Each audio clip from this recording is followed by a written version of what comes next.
Bonjour mes chers amis, soyez les bienvenus dans Allo School.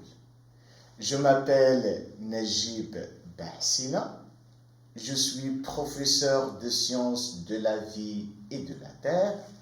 Aujourd'hui, on va commencer le premier chapitre de notre programme scolaire des troncs communs scientifiques.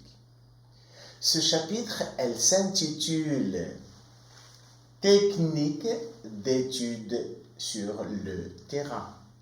تقنيات دراسة الميدان. Dans ce chapitre, on va traiter la différence entre la répartition verticale des végétaux, التوزيع العمودي للنباتات, et la répartition horizontale des végétaux, التوزيع الأفقي للنباتات.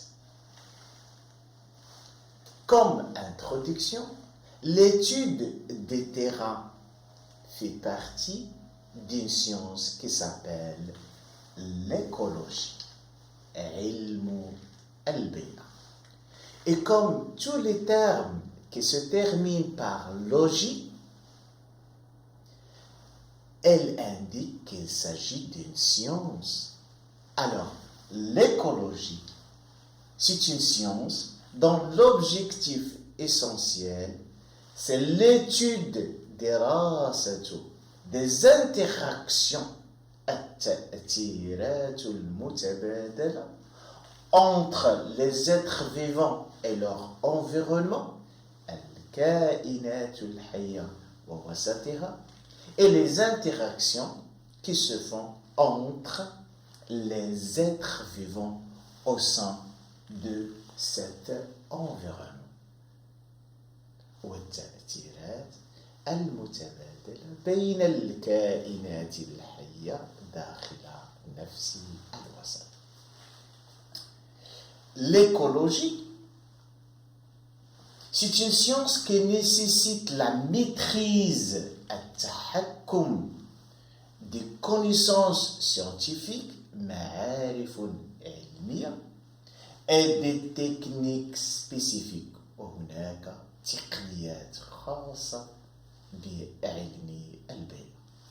Dans ce chapitre, on va répondre à 3 questions majeures. La première question, quelles sont les techniques utilisées en écologie? Quelle démarche, quelle méthode adoptée dans l'étude écologique? Et la dernière question, quelles sont les connaissances spécifiques de l'écologie? Commençons par la répartition verticale des végétaux. التوزيع الأفقي التوزيع العمودي للنباتات. On parle des strates végétales, الطبقات النباتية. Les strates végétales. Dans une forêt, الغابة, il existe une distribution des plantes en étages superposés. طبقات متراكبة. اش تتسمى هاد الطبقات؟ تتسمى les strates الطبقات. Et comme vous voyez dans ce document, il existe 5 strates végétales. Autrement dit, on parle de la stratification verticale. التطبق العمودي. Il y a la strate arborescente, الطبقة الشجرية. Elle est constituée par des plantes de grande taille et dont la hauteur dépasse 5 mètres, comme le chêne liège adulte. شجرة البلوط الأخضر. Il y a la strate arbustive الطبقة الشجيرية qui est constituée par des plantes de grande taille mais dont la hauteur ne dépasse pas 5 mètres, comme le chêne-liège qui est jeune.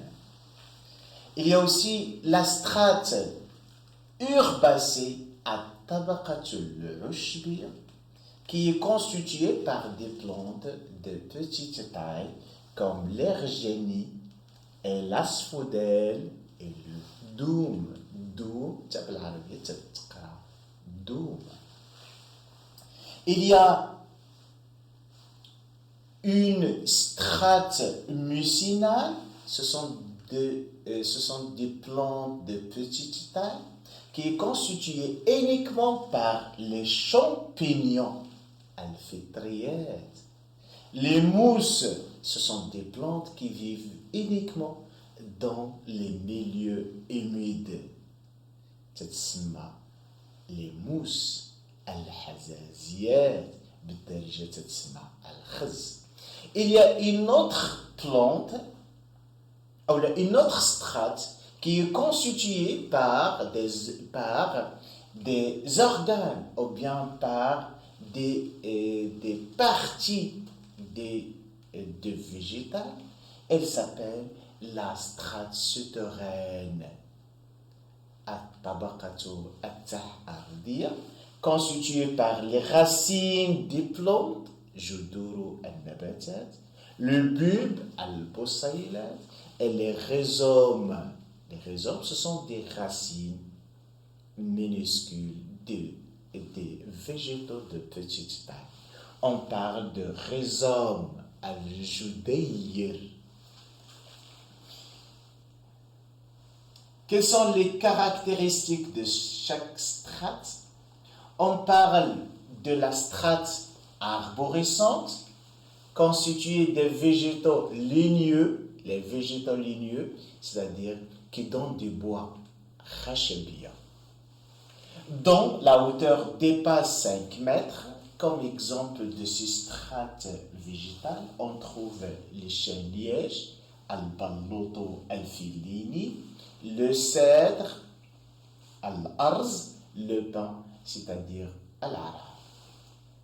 La strate arbustive, at-tabaqa shujayriya, constituée d'arbustes, c'est-à-dire صغير ديال l'arbre, et des plantes ligneuses de petite taille, c'est-à-dire ils ne dépassent pas 5 mètres. On trouve l'olivier, shajar al-zaytoun, le pommier, tufar, l'arganier, shajaratu al-argan. La strate herbacée constituée des plantes à pied. On parle à pied, c'est-à-dire une plante. Ce sont des termes qui indiquent qu'il s'agit d'un individu végétal. Un pied non ligneux et des plantes à bulbe, comme le doum, l'asphodèle et la fraisier, shajaru al-tuti, ou nabatu al-tuti al-barri. La strate mucinale constitue des plantes qui poussent sur les troncs d'arbres.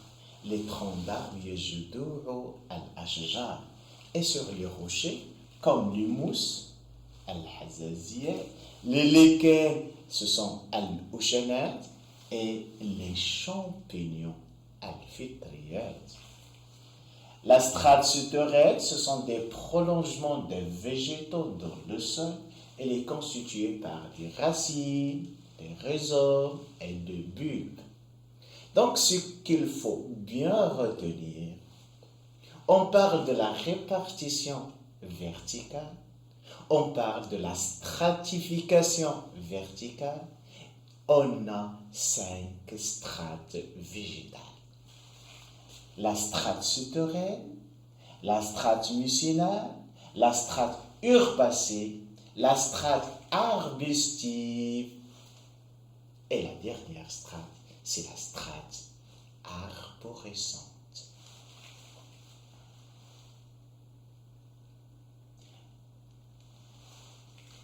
On va voir maintenant une des techniques qui permet de mesurer la hauteur des arbres. Nous sommes dans la forêt, on est devant un arbre. Comment, à partir d'un matériel qui est simple, primitif, on peut calculer la hauteur exacte d'un arbre? On peut mesurer la hauteur des arbres en utilisant un triangle مثلث, rectangle متعامد, isocèle متساوي الساقين. Donc on peut le fabriquer par des bois et un tuyau qui sert à regarder, à observer. Donc, c'est le triangle ABC qui est rectangle et isocèle. Alors, comment on va calculer la hauteur selon la démarche qui est illustrée dans le document? Et on va utiliser la règle des triangles semblables. Donc, notre triangle, c'est ABC. Et dans la nature, dans la réalité, il y a un autre rectangle qui est imaginaire, à partir desquels on va calculer, on va déterminer la hauteur de l'arbre. Donc, on va utiliser cette relation AB sur A فتحة B égale AC sur A', C'. C'est la théorème de Thalès. Thalès. Donc, avant de calculer la hauteur de l'arbre, il faut tout simplement bien se positionner devant l'arbre. Une fois que nous sommes dans la forêt, il faut bien se positionner devant un arbre qu'on veut calculer sa hauteur. Ensuite, il faut reculer, marcher en arrière tout en observant à travers le tuyau de notre triangle le sommet de l'arbre. Une fois observé ce sommet, on calcule H, c'est-à-dire la hauteur qui sépare le sol et la base des triangles. Et enfin, on calcule la distance qui sépare l'observateur à l'arbre, c'est-à-dire D. Maintenant, on va montrer comment H, c'est-à-dire la hauteur de l'arbre, égale H, c'est-à-dire la distance qui sépare le sol et les ocelles, avec D, la distance qui sépare l'observateur à l'arbre. Alors, comme vous voyez, d'après cette relation, نديروا هذيك العملية ديال جداء الطرفين في جداء الوسطين. Donc A, B, A', C' est égal à C fois A', P'. Et comme notre triangle est isocèle, donc AC est égal à B. Ce qui indique que A', C' égale A', P'. Alors, regardez A', C' est égal quoi? Est égal tout simplement, est égal D. Donc, H, c'est-à-dire H, la hauteur de l'arc, égale H minuscule plus D. Et voilà, à partir d'une technique qui est simple, une technique qui est assez primitive, on peut calculer la distance ou bien la hauteur exacte de l'arbre.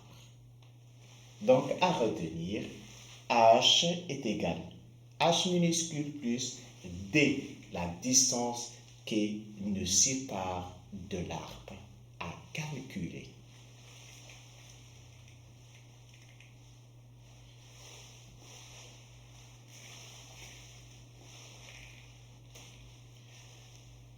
Passons maintenant à savoir la répartition horizontale des végétaux. التوزيع الأفقي للنباتات.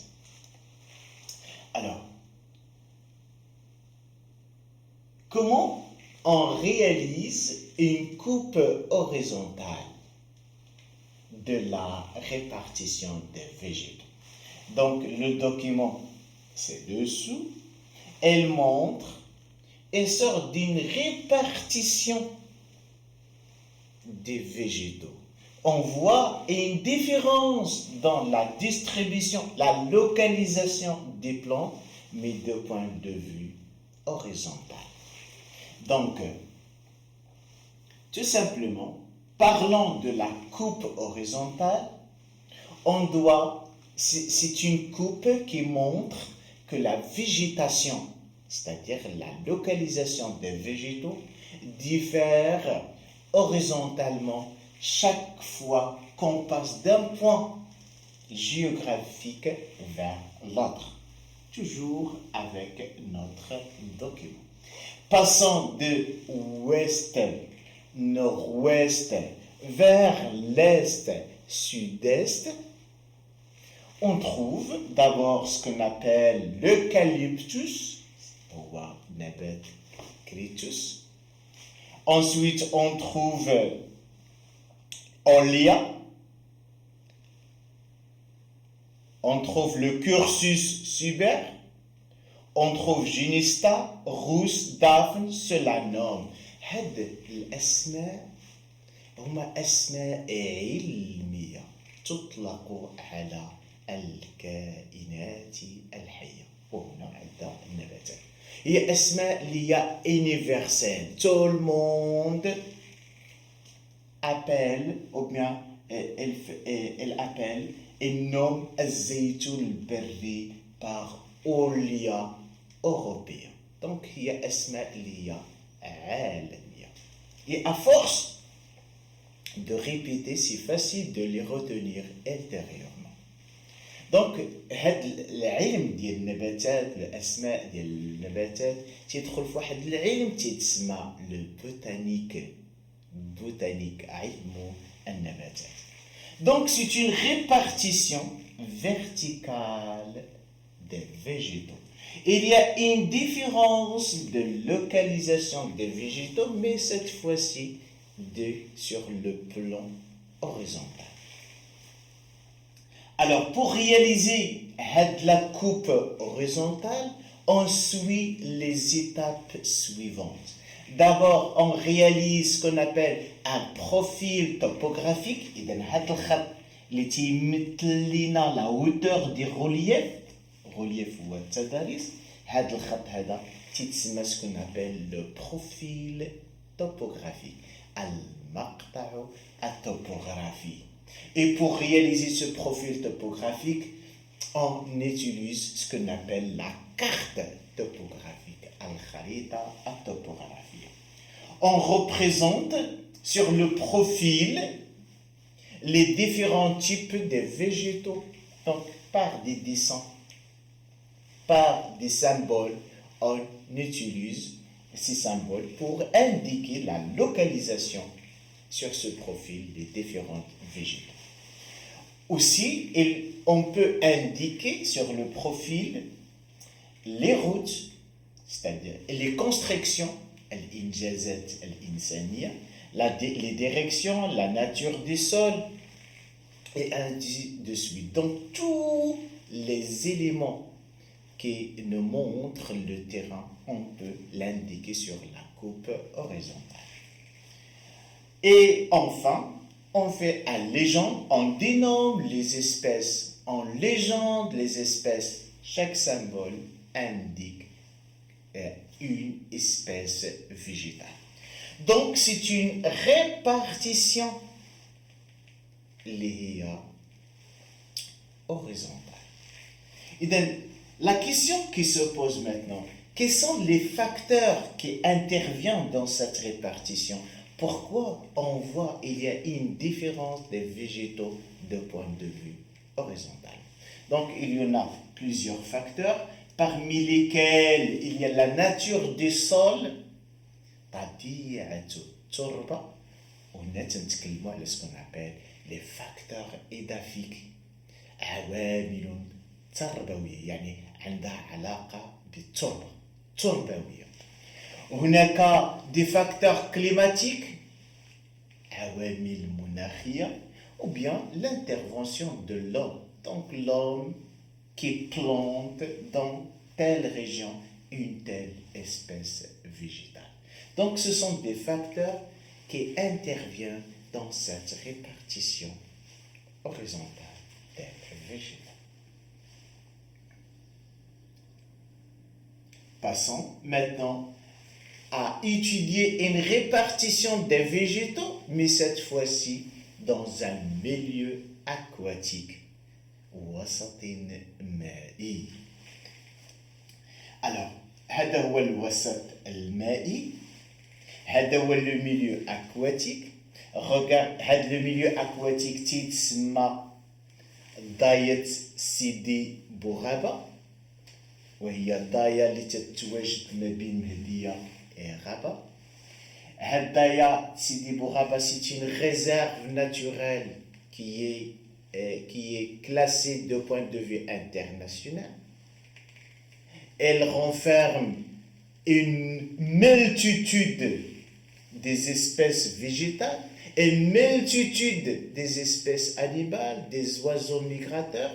Donc, ce qui nous intéresse maintenant, ce sont les plantes. Donc, dans cette réserve, il y a une multitude des espèces végétales qui sont distribuées selon les facteurs biologiques déterminés par le milieu et les besoins de ces plantes. Parmi les espèces, qui la nomination est universelle, تلقى Joncus maritimus. هذا Joncus maritimus هو القصب البري اللي تعيش، لاحظوا معايا l'altitude en millimètres. تلقى كذلك Serpus maritimus. تلقى tufa, تلقى panicum, تلقى Juncus. Donc il y a une multitude des espèces végétales qui sont différentes sur le plan horizontal. On parle d'une répartition horizontale. Certaines de ces plantes qui se trouvent dans Dayat Sidi Bouraba sont immergées dans le sol. Et d'autres espèces végétales sont hygrophiles. Ce sont des plantes qui aiment l'humidité. Elles forment une ceinture autour de la Dayat Sidi Bouraba. Donc, ce qu'il faut retenir, il y a deux types de répartition des végétaux. Une répartition verticale qui repose sur la hauteur des plantes, et il y a une répartition horizontale dont il y a une différence de localisation, de répartition des végétaux sur le plan horizontal. Chers amis, Merci de votre attention. À la prochaine séance.